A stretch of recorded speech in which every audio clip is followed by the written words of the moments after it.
سلام، امیدوارم حال همتون خوب باشه. اگر الان این ویدیو رو باز کردین احتمالاً ذهنتون خسته است.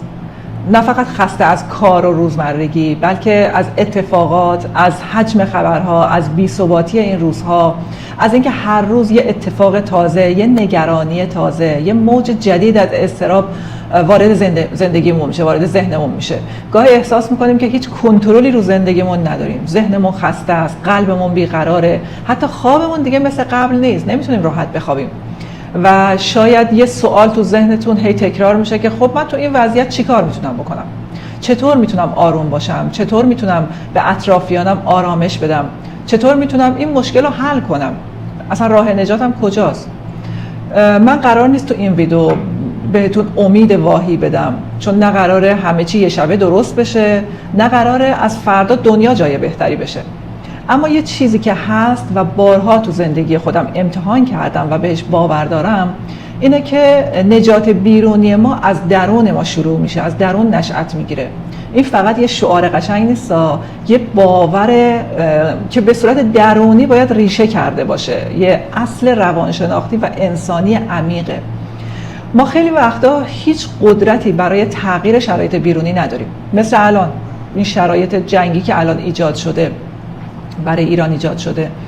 ولی اگر درونمون رو رها کنیم دیگه هیچ نقطه، هیچ پشتوانه امنی برای محکم بودن و محکم ایستادن نداریم. تو این روزهایی که هر روزش یه طوفانه، نه فقط برای بیرون بلکه تو دل خودمون، درونمون. خیلی وقتا این طوفان تو دل خودمونه، اصلا ربطی هم به شرایط بیرونی نداره. انگار با هر صدایی یه تیکه از آرامشمون کنده میشه. یه جاهای دیگه نمیفهمیم چی درسته چی غلطه، فقط میخوایم یه لحظه آروم باشیم، یه لحظه نفس بکشیم و شاید از خودمون بپرسیم که خب من کاری از دستم بر نمیاد، پس چرا باید تلاش بکنم؟ چرا باید کاری انجام بدم؟ ولی جوابش خیلی ساده است، خیلی عمیقه. وقتی بیرون از تو هیچی قابل پیش بینی نیست، تنها چیزی که میتونی روش کار بکنی خودتی، درون خودته. آیا اجازه دادی این بحران تو رو ببلعه، با خودش ببره، یا نه وایستادی با همه ترسا، با همه تردیدا، با همه بی اطمینانی و میگی که این هم قرار ازش رد بشم؟ نه بی هدف، بلکه بعدش یه نسخه قوی تر از خودت ساخته میشه. ما قدرت تغییر دنیا رو نداریم، اما قدرت تغییر یه چیزی رو داریم، قدرت ساختن یه دلیل برای ادامه دادن. و اون چیزیه که هر کس میتونه تو خودش ایجاد کنه، یه دلیل برای خودش داشته باشه، یه دلیل قلبی که بتونه توی این شرایط یا تو هر شرایط سختی ادامه بده. و این دلیل از درون میاد، از عمق درون میاد، از باورها میاد.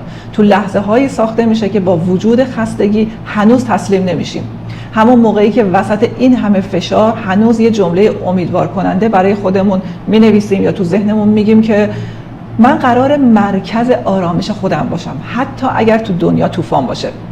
وقتی اینو انتخاب میکنی دیگه هیچ خبری نمیتونه شما رو بلرزونه، چون شما لنگرتون رو انداختی، انتخاب کردی که متفاوت باشی، متفاوت عبور کنی، مقاوم باشی، قوی باشی.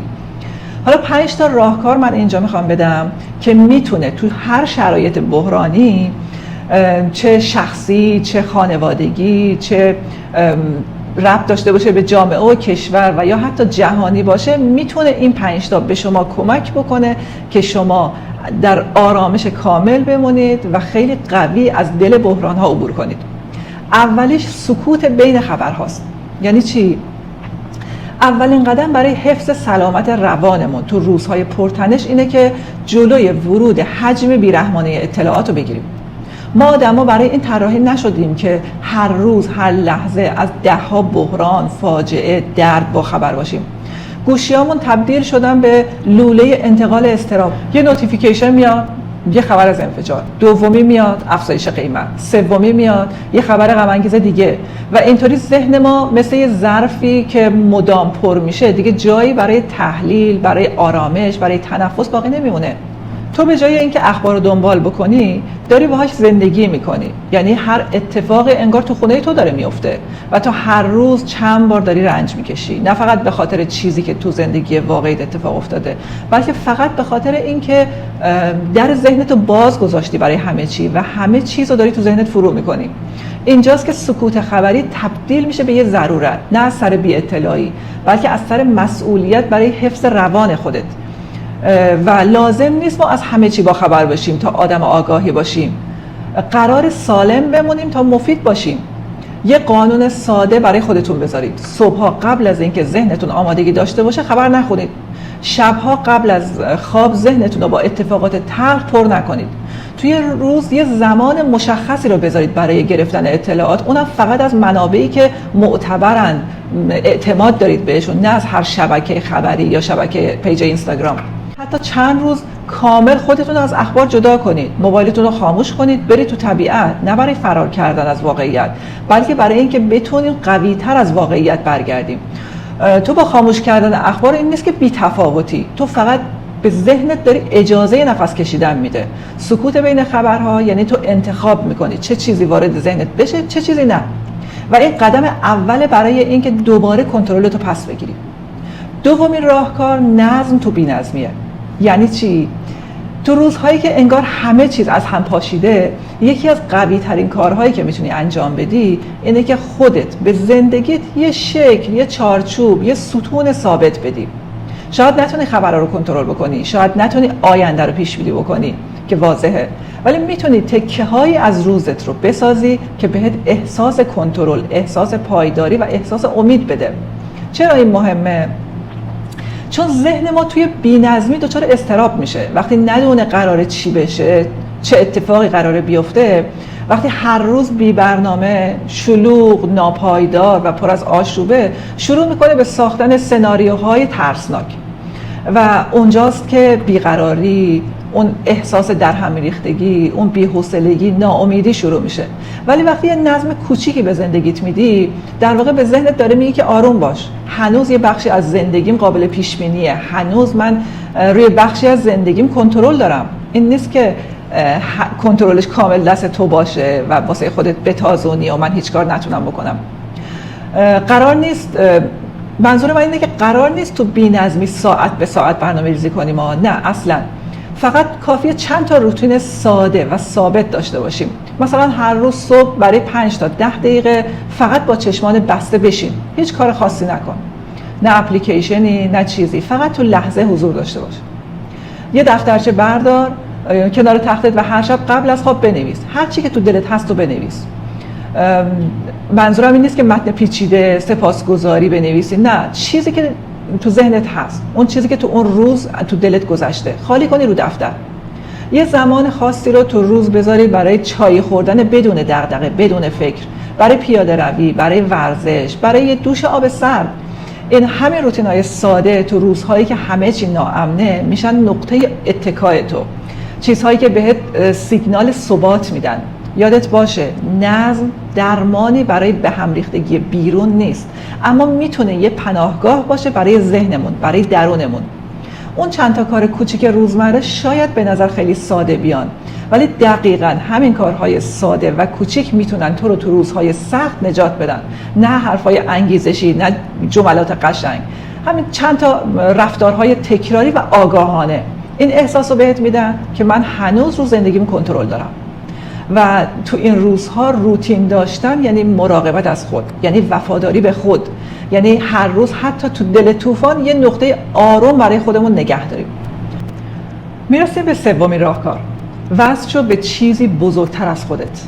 تو روزهایی که اتفاقات از ما بزرگترن، وقتی که احساس میکنیم زیر بار حجم اتفاقات داری خم میشیم، باید حس میکنیم کنترل هیچ چیزی دستمون نیست. مثل این روزها، حالا این اتفاقات ممکنه شخصی باشن، ممکنه شغلی عاطفی باشن، خانوادگی باشن، ربط به جامعه و کشور داشته باشه و یا جهانی باشه، فرقی نمیکنه. وقتی که کنترل هیچ چیزی دستت نیست، تنها چیزی که میتونه آرومت بکنه اینه که خودت رو به یه پشتوانه بزرگتر از خودت وصل کنی. این پشتوانه ممکنه برای هر کسی یه اسمی داشته باشه بر اساس باورهاش. برای یکی اسمش خداست، برای یکی طبیعته، برای یکی صدای درونه، برای یکی کائناته، یا حتی ممکنه یه حس ناشناخته یا امن باشه، انگار یه چیزی حواسش به من هست. لازم نیست اسمشو بدونیم، مهم اینه که بدونیم تنها نیستیم. نکته مهمش اینجاست، چون ذهن آدم وقتی تنهاست، وقتی احساس بی‌پشتوانگی میکنه، شروع میکنه به تولید ترس از آینده، ترس از اتفاقای بد، ترس از رها شدن، ترس از نابودی، و این ترس‌ها کم کم همه چیز رو تو زندگی ما تحت تاثیر قرار میده. خوابمون رو، تصمیماتمون رو، حرف زدنمون رو، حتی بدنمون رو میبره سمت بیماری. ولی وقتی به یه قدرت بالاتر از خودمون وصل میشیم، تغییر اتفاق میفته.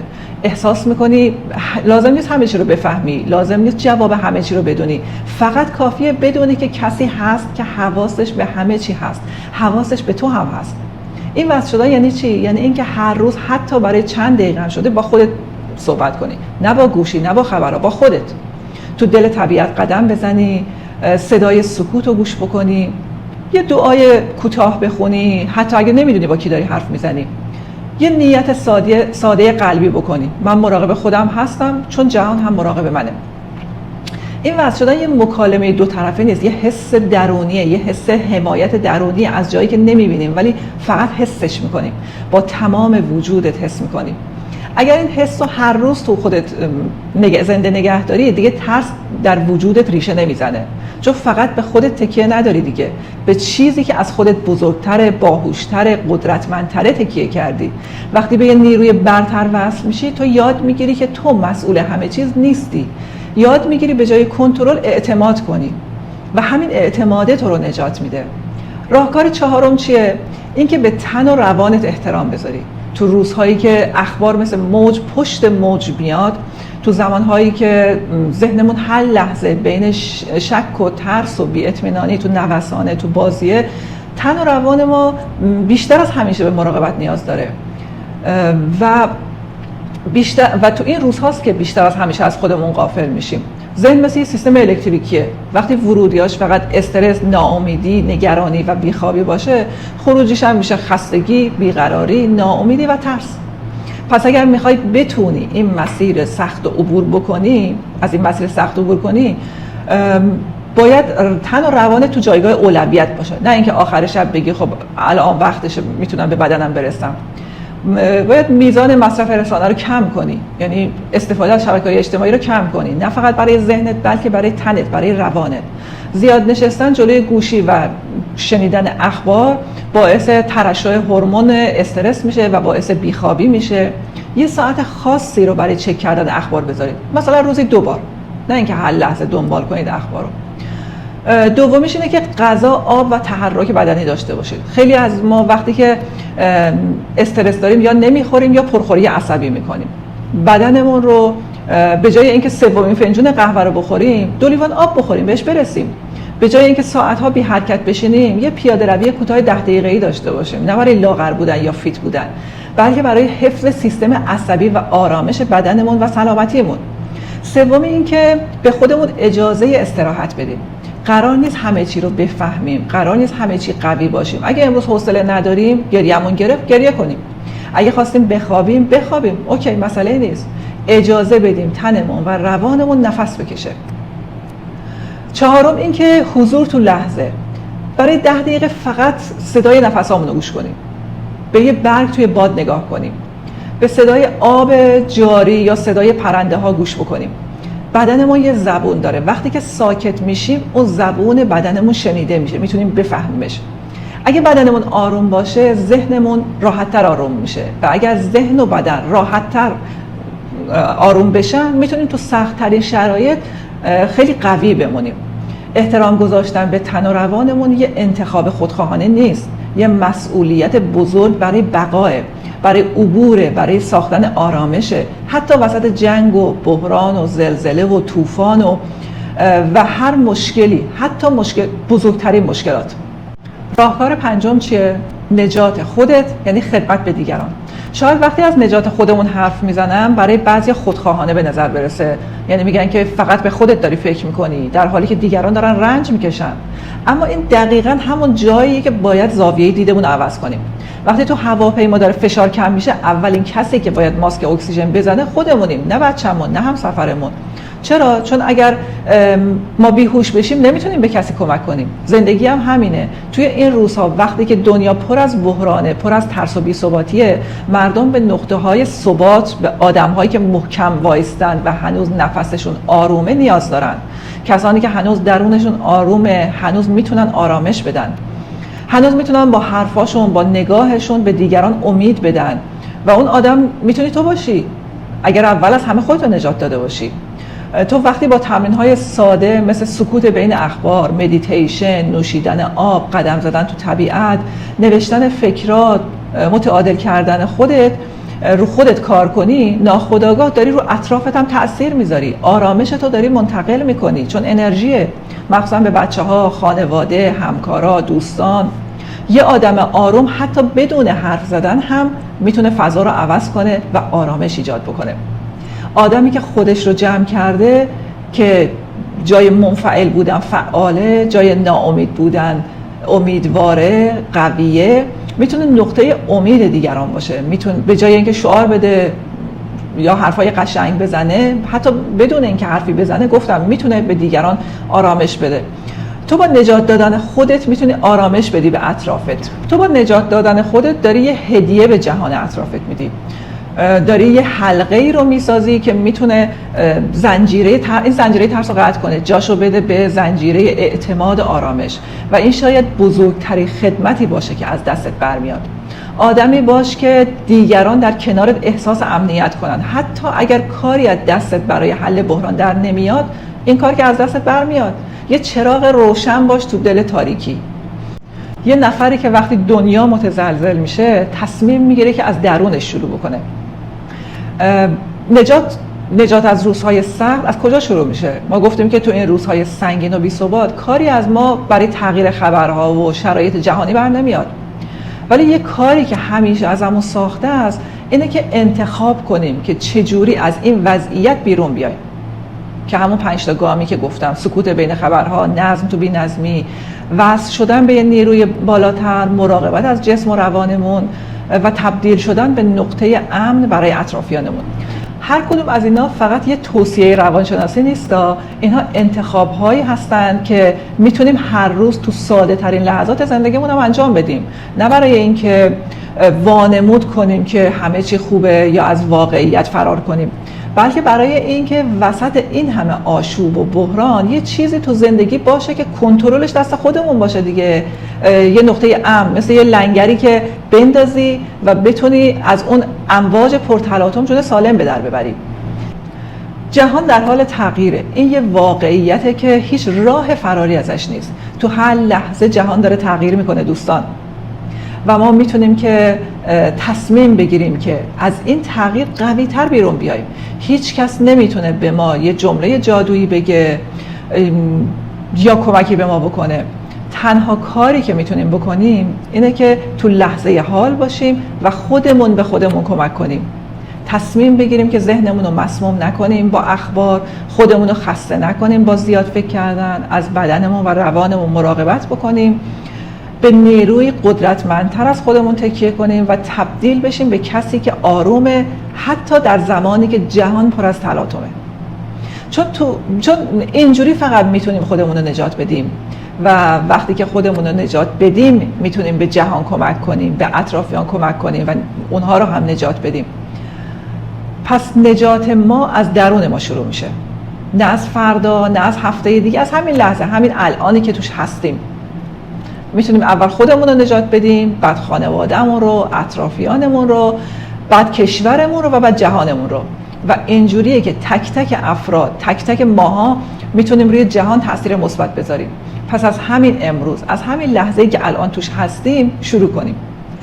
امیدوارم تونسته باشم با این ویدیو یه آرامشی داده باشم به شما چند دقیقه، تا بتونیم که هم خودمون چند دقیقه آرامش پیدا بکنیم و هم بتونیم به اطرافیانمون آرامش بدیم، به این آرامش رو گسترش بدیم به شهرمون، به کشورمون و بعد به جهانمون.